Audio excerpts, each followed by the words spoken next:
फूलों और मधुमक्खियों का आदिकाल से गहरा और मधुर संबंध रहा है। मधुमक्खियां न केवल पर परागण द्वारा फसलों की उपज और गुणवत्ता में वृद्धि करती हैं, बल्कि हमें शहद, मोम, प्रोपोलिस, रॉयल जेली, मॉनविश और पराग जैसे बहुमूल्य उत्पाद भी देती हैं। मधुमक्खी पालन एक ऐसा व्यवसाय है जिसे कृषि के साथ अपनाकर अतिरिक्त आय कमा सकते हैं। छोटे किसान कृषि के साथ तथा भूमिहीन व्यक्ति भी इसे अपनाकर अपना आर्थिक स्तर ऊपर उठा सकते हैं। मधुमक्खी पालन की तकनीक बेहद आसान है, इसलिए इसे बच्चे, बूढ़े और स्त्रियां भी आसानी से कर सकते हैं। इसे पूर्ण व्यवसाय के रूप में भी अपनाया जा सकता है। मौन बक्सा लकड़ी का बना होता है।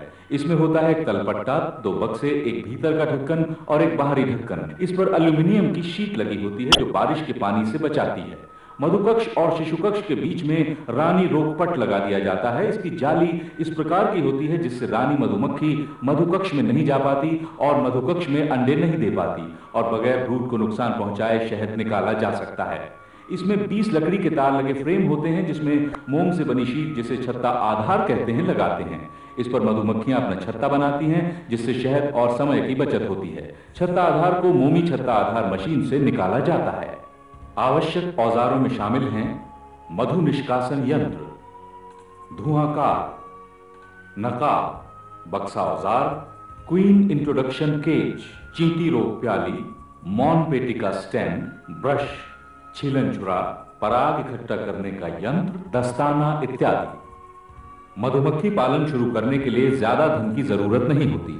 मधुमक्खियों के 5 से 15 वंश खरीदकर इसे शुरू किया जा सकता है। मधुमक्खी के एक बक्से की लागत 600 से 1000 रुपए तक आती है। 5 चौकटे वाली मधुमक्खी के एक वंश को खरीदने पर लगभग 1500 रुपए पड़ते हैं।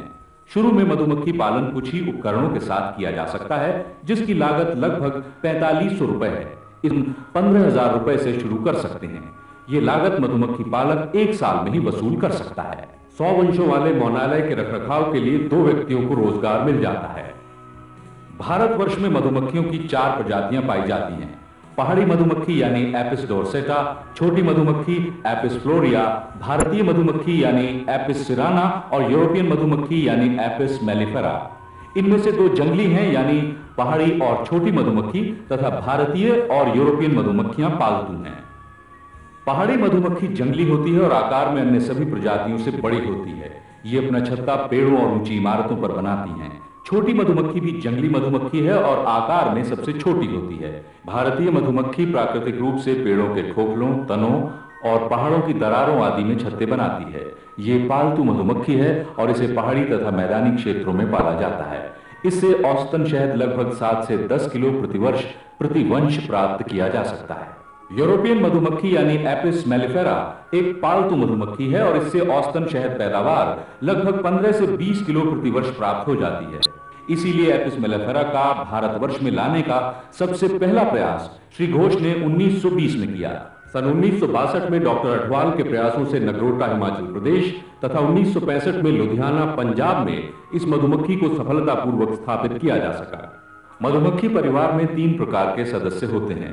रानी मधुमक्खी, एक वंश में केवल एक रानी मधुमक्खी होती है। यह आकार में सबसे बड़ी तथा भूरे से काले रंग की होती है। रानी कॉलोनी की शिशुपालन क्षमता को ध्यान में रखकर ही अंडे देती है।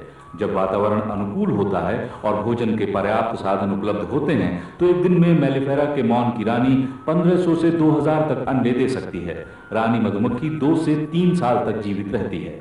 मजदूर मधुमक्खी का आकार कॉलोनी में सबसे छोटा होता है। मधुस्राव के समय भारतीय मौन के वंश में 15000 से 30000 और मेलिफेरा में 30000 से 80000 तक इनकी संख्या हो सकती है। कॉलोनी में लगभग सभी काम कमेरी मधुमक्खियां ही करती हैं। इनकी आयु आमतौर पर 6 सप्ताह होती है। ये नर मक्खी है जो आकार में रानी मक्खी से छोटी और मजदूर मक्खी से बड़ी होती है। इनकी आंखें काफी बड़ी होती हैं। नर मक्खी के